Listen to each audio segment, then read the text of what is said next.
just quick. Bro, Coach was just talking about for his carte blanche. Is that something he mentions a lot in practice now? When did that kind of start coming up? No, that's the term he used to use. I haven't heard it so much this year, but since you said he brought it up, I'm pretty sure I'll probably hear it in practice today. When would he use it? In what situation? Oh no, it's just sometimes when I'm in practice or Olaf or some of the guys, Devon, we're just in practice doing some extra passes and stuff. He'll hold the ball, tell us how we have carte blanche and all this stuff. It's pretty funny. Do you remember the first time you heard him say that? That's actually no. I know he said. I don't remember the exact first time when he said it. I'm trying to remember the first player. Do you remember who it was? No way. It's probably. So, have you had to learn do you know what it means then? Well, I don't necessarily know exactly what it means, but I kind of have a idea of what it means. I mean, he makes it clear. So I mean, I don't know the exact definition, but I kind of can give you an idea of what it means. So he's ever given you the whole explanation because he gave us the whole background. Oh, he'll. If I ask him, I'm pretty. That he probably actually did, because when we first got here, he used to like to tell us these words and stuff like that, and he'd always come up with one of these big words for practice, and he used to ask Jared all the questions. He'd say, "Hey Jared, you know what that means?" Because Jared would always nod his head and he was kind of shy when he first got here. He'd be like, "Yeah," and he's like, "So what does it mean?" And same thing with Eric as well. And he'd be like, "I don't know, Coach." And then he'll say, "Well, go look it up." And he'll put the dictionary on his locker and have him look it up. It was just a little of something that was extremely funny that Coach did. But I might have to go back to the dictionary and actually look the exact definition up. Coach said a big part of your progress this year is that he feels like you're really taking coaching this year. You're really taking direction really well. Is that something that you've kind of worked on yourself in your development? Is really focusing on taking everything they say to heart? Yeah, I mean that's something that I've been wanting to do, and that's something I've been doing. I think I like it. I mean it's fun. I like to kind of absorb all the stuff that the coaches say. Each coach has but they all have their own ways of going about specific things, and it's great to kind of soak it all in and go out there and try to put it into your game. So that's what I've been doing. I've been working extremely hard, and that's something that the whole team has been doing. What do each of you guys kind of get from each assistant? Is there specific things that you feel like certain assistants help you? Yeah, I feel like each assistant have a specific thing they want you to work on because they want you to expand your game. So, you have each assistant tell you what they need, what they want you to work on, or they work with you individually on different drills on what will help the team. So each coach and each assistant coach does have a specific tool they want us to work on. Anything? Do you see any similarity? Like, do you see assistants having certain strengths? I know that Palmer is a really good kind of in-game type guy, right? And do you see any differences between kind of the coaching staff in that way? Or? No, they all resemble each other really well. I think that's the best part about our coaching staff is not only do they have different backgrounds and kind of come from different places, and like Coach Palmade, and the new addition of Coach Owens. I mean, we just have different coaches, but they all come down to the same thing, and they all agree on the same thing, and that's what's great about having good coaches like that. I mean, you have all these coaches who see the game, not necessarily see the game differently, but have played the game differently, but when it's all said and done, they all can kind of come to that medium and say this is what needs to get done to win. Devon, for you, Coach Roman said he didn't want to call what you went through a slump. He called it a malaise. Oh, that's another one. You snapping out of it, do you feel like, I remember last year you got a feel for the game on the bench when you were the sixth man coming off, you kind of had an idea of how the game was flowing. Do you feel like it's a little bit of that this year, or is it more just you working to get out of the malaise, as you call it? It's just me trying to work to get out of that malaise, as coaches say. But me being a starter for the beginning of the season and me coming off the bench right now, I played two roles already from last year and the years before. So I feel like I'm just going to do what I can, like I said before in my interviews, to try to help the team and give them all I can. I'm not going to have an attitude because I'm coming off the bench when I should be starting or anything like that. So I'm just going to keep giving them my all and do what I can to try to help this team get a victory. Do you prefer? Well, I'll prefer to start. everybody else, anybody who plays basketball will prefer to start. But, you know, a coach always have a game plan and assignment, so you just got to go by what coach say and still stick to your game. You can't be demoralized because you're coming off the bench. But like I said, I'm just going to keep working and keep working harder. So when I am in the game, I'm still having an effect in the game. Roberto, back to the carte blanche thing. You know, he essentially said that he uses that instead of the term green light, which is what you have. You talk about kind of the responsibility that comes with having that green light, and, you know, and how it affects how you play. Well, I think it definitely helps when you do have carte blanche and you're able to go out there and really not really focus on, you know, if I miss this shot, what's the consequence going to be like. So I definitely think that's a positive in itself, but it also can be a negative because, I mean, you can use it to a disadvantage and take too many shots, take bad shots, and then your green card, you get that revoked. So I mean, that you gotta be careful with that. But it's not really that he gives it to me. I think my team is the one who really giving me the green light. I mean, I got guys like Devon all the time, Eric all the time in practice and even in games. If I don't shoot a shot, they come over to me and they're like, "Hey man, why don't you take that shot, man? Why don't you take that shot? You're messing up my assist. You're messing up my assist." Yeah. I have a really unselfish team and we're a real unselfish group. So I mean, it's great to play with guys like this who want you to score, who want you to play at your best, and who really just give you that leeway to just go out there and just play your best and be comfortable out there. Take you a while to learn how to play with green light? No, no, not necessarily. I mean, growing up, I mean, as kids, before you get to college, I mean, you played high school ball, you played AAU ball, and coming to a really good school like Oregon State, I mean, we all played on really good AAU teams. So, I mean, I think we did have somewhat the green light when we played in high school ball as well as AAU. So I think it's something that you're a lot more used to, and I think it's something that it provides a lot of. It just makes you feel more comfortable out there when you're out there playing. I mean, the fact that if you take a shot and you're not coming out, I mean, it really makes you say, okay, well, hey, I have more confidence in this shot because you're not saying to yourself before you take that shot, oh, what if I miss, you know? So I think that's what it provides, and I think that's some of the benefits of it.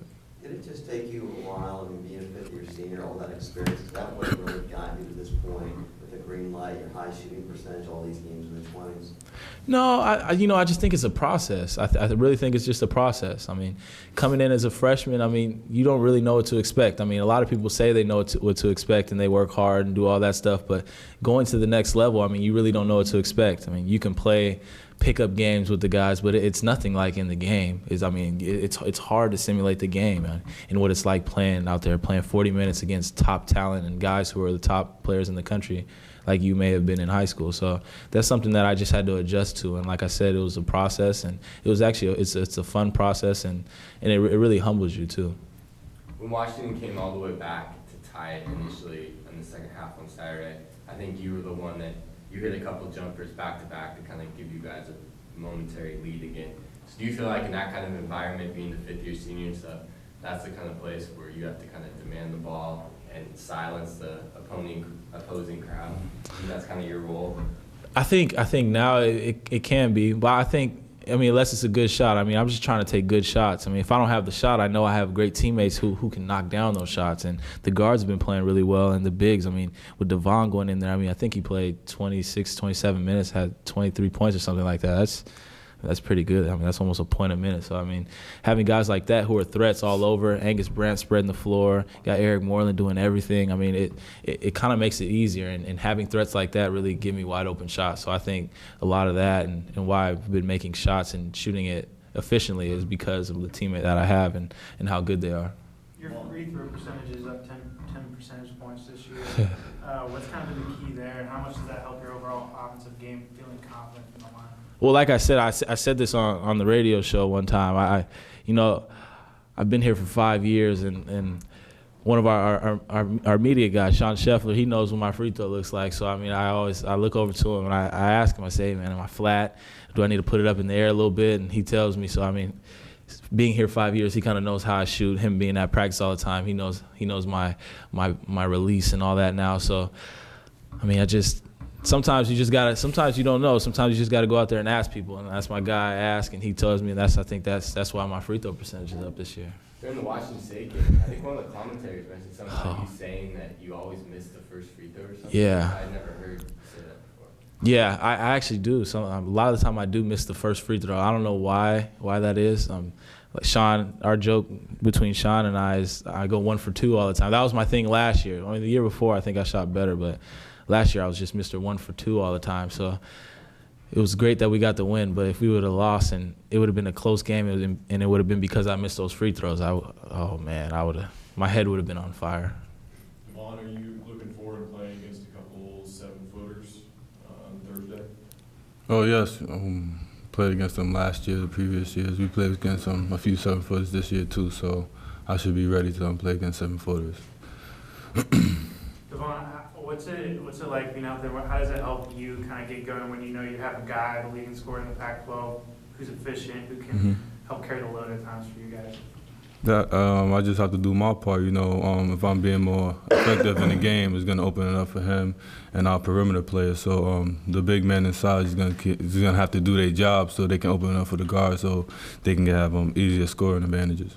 Also, adding to that too, I mean, Devon is extremely efficient as well, 60%, something like that. So, Are you leading the Pac-12? yeah, he's leading the pack in field goal percentage. So I mean, that's efficient right there. So let's not let that go unnoticed.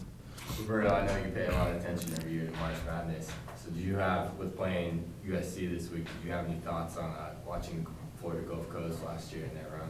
Oh yeah, most definitely. I watched them a lot. I mean, that coach, he did a great job. He did a great job last year. But it was great to watch him coach that Florida Gulf Coast team. And now, I mean, it's going to be fun playing against him and seeing what he has, matching up with our team. So I think we're going to go out there and play hard. I mean, coach is going to provide a game plan for us. And like I said, we have a lot of talent on this team, and we're just going to go out there and play extremely hard in hopes to get a win.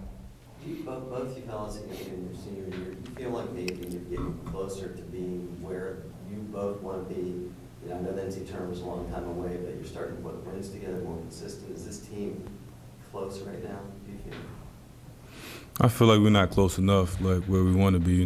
We lost a critical game last time, and that's the game we wanted to win, and we needed to win. So I feel like we're not close yet until we start winning some games. Do you agree with that? I definitely agree with that. I mean, I think we're close, but I don't think we're where we want to be. I mean, personally, out of the games that we've lost, I think we could have 2 more wins on the thing easily, and I think a lot of people would agree with that. Mm-hmm.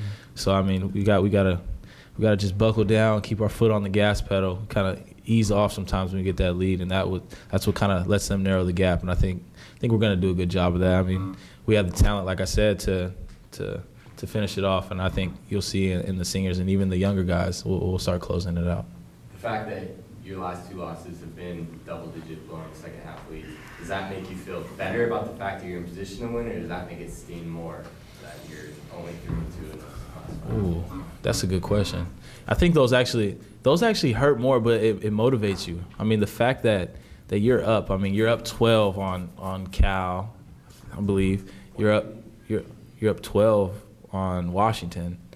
Those are good teams right there. I mean, those aren't just any pushover kind of teams. I mean, Cal could easily have been there. I think they're in the top 3 in our conference right now. So, I mean, those are teams we can compete with anybody. It shows we can compete with anybody, but it just comes down to executing and just maintaining a 40-minute game, not playing 1 half or 30 minutes of a game. It's a 40-minute game, unless you go to overtime. Roberto, there's been a couple Pac-12 games now where you guys have given up big totals in the second half. Is there anything you can point to that's kind of been a recurring theme there?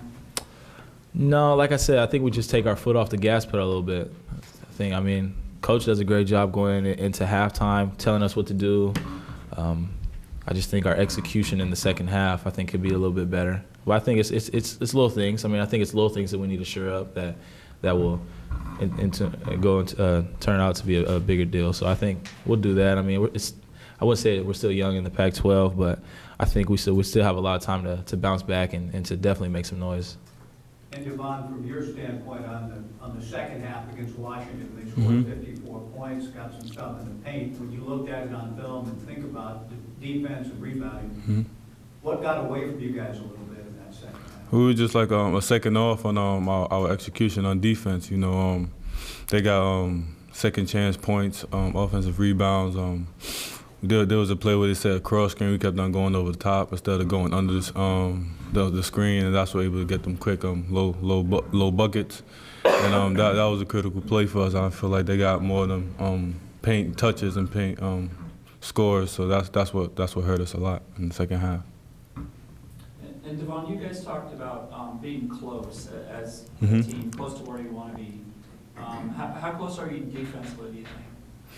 I think we're close defensively. We just make little mistakes that's very in the critical, like in the second half where we shouldn't be making them mistakes, and we just gotta polish them up and be more mature on defense and not be able to make the mistakes and follow the game plan.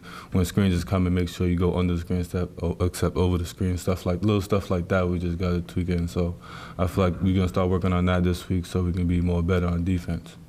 Angus hit a really big three on Saturday, but he hasn't done much of that this year. I think he's only made 5 compared to 29 from 2 years ago. So is that something you guys would like to see him do more? And what do you think that would do for the offense if he showed an ability? It does a lot. It does a lot, and I think that's it's part of our jobs as seniors to tell him. I mean, because he does a great job of telling me. I told him in halftime. I said, "Hey, man, they've been icing the guards on the top screen and putting the big man kind of sitting right there in the paint." I was like, "Man, just pop out and shoot that three. I don't care if you miss. Like, nobody cares if you miss." I mean, and he went out there and shot it and he banged it. So I mean, we just got to just continue to stay on each other and just as we see the game, just kind of give tips to the other guys. And I think that's what we're gonna do, and that's what we've been doing. So, I mean, Angus can shoot the lights out, man. So I mean, he had 29 last year. He has 5 now. I wouldn't be surprised if he ends up with more than 29. I think he could get hot at any time. So. Just wait. Do you think it's a confidence thing coming off the knee injury? Do you think he's still getting that confidence? No. Angus is as confident as he's going to be. I think he's extremely confident right now. I think he got banged up in the game a little bit early in the Washington game, I think, when he dove on the ball. So I think that was probably one of the reasons why. But I think he's fine now. He's got a lot of treatment, did a lot of treatment, and his confidence, like I said, his confidence is fine. It's definitely where it needs to be, and he'll continue to be aggressive, and you'll see, especially against these 7-footers. I mean, if they're gonna have to guard him all the way at the 3-point line as well as inside, they're gonna have a long night. Yeah, Devon, what to do for you when Angus shows the ability to space the defense? It works perfect in my favor because I'm able to go one-on-one when I'm posting up or anything, and even if the double team does come in, I can pass it out to Angus or any one of the guards to knock down open shots. So I feel like him just spreading out the floor helps a lot for me and also the team also. Devon, did obviously you're kind of building up to it, but did Saturday's performance feel like a breakthrough to you in any way? Did it? I just felt like what I needed to do is play hard and not complain about not getting enough minutes and just like giving them my all. Rather, if I play 14 minutes or 30 minutes, I'm still giving my all no matter what. And I feel like that's during the slump that I had, that was my issue. I was worrying about how much minutes I was playing and why I'm not doing well instead of just keep on playing hard 24/7, giving my all. So I feel like, so that's what I'm doing now, and I'm not gonna let it try to affect me if I'm not getting as much playing time as I want, because I'm gonna do what I can to try to help the team and not only think about myself. Roberto, Craig said after the UW loss, the house was in the locker room telling everybody that loss was on him. What did you think about that, being a veteran guy? I told him, I said, "Hey, man,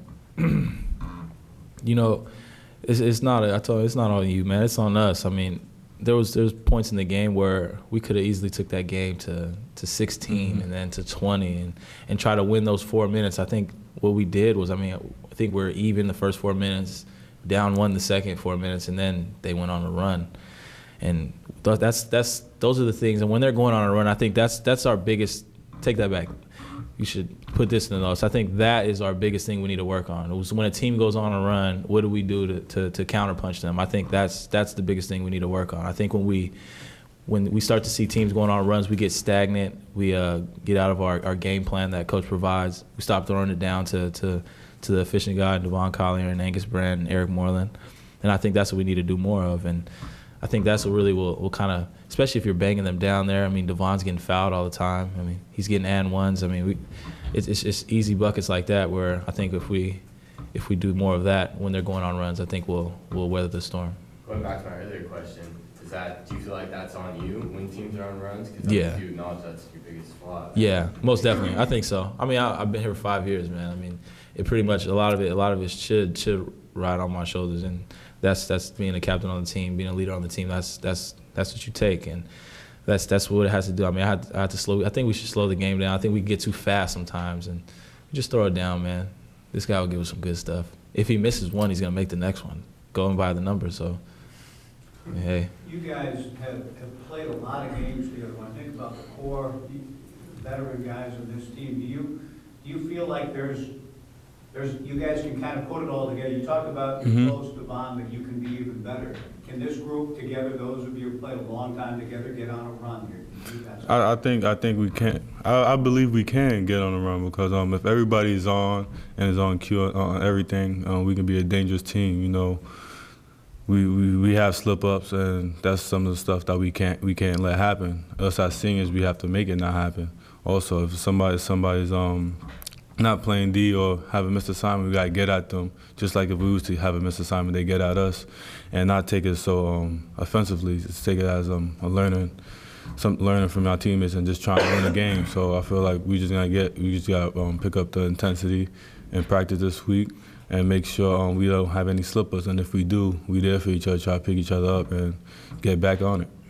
In terms of countering runs, it seems like you guys do counter the runs, but sometimes it just comes maybe a little too late. Do you think it's just a matter of countering earlier? Yeah, most definitely. You got to counter early because if you counter late, I mean, they already have the momentum. So, I mean, you can't let a team, especially in a basketball game where it's a game of runs, I mean, you can't let that one run demoralize you and be the difference in the win or the loss. So I think if we counter them earlier, I think it'll make their run a little bit smaller, and we'll be able to keep that gap. Just a matter of personal preference, does when the team's on a run, maybe especially on the road, do you like to try and play through it, or do you like to get a timeout and go to the bench and kind of talk it over? I think it really depends on the situation. I mean, you can't say I can't say I like one more than the other. I think it really comes down to how we're playing and what coach decides. I mean, when it's all said and done, what coach says is what goes. So if he calls timeout, he calls timeout. If he lets us play through it, it's because he has confidence in us to play through it. So, I mean, with him giving us confidence, I think we got to do a better job, like I said. And I mean, like I said, it's really all a learning lesson, and we're a really deep team. We're a team that has a lot of weapons, so I think we'll be able to do so. Devon, in the second half against UW, you guys talked about a little bit about the offense, them getting offensive rebounds, helping them go on that run. USC is a good offensive rebounding defense, so is that something that you, as a big man down low, are really trying to hone in on over the next couple of days? Yeah, everybody watched tape after the game and see all our boxing out opportunities that we missed, and we have another opportunity to prove that we're improving on our offensive boards and our defensive boards. I mean, and not let it happen a second game in a row, and we're gonna this practices today. We're gonna work on the stuff that we need to work on, and when the game time comes, we're gonna show that we're not gonna let people get the offensive rebound that they had last game to try to kill us in the paint.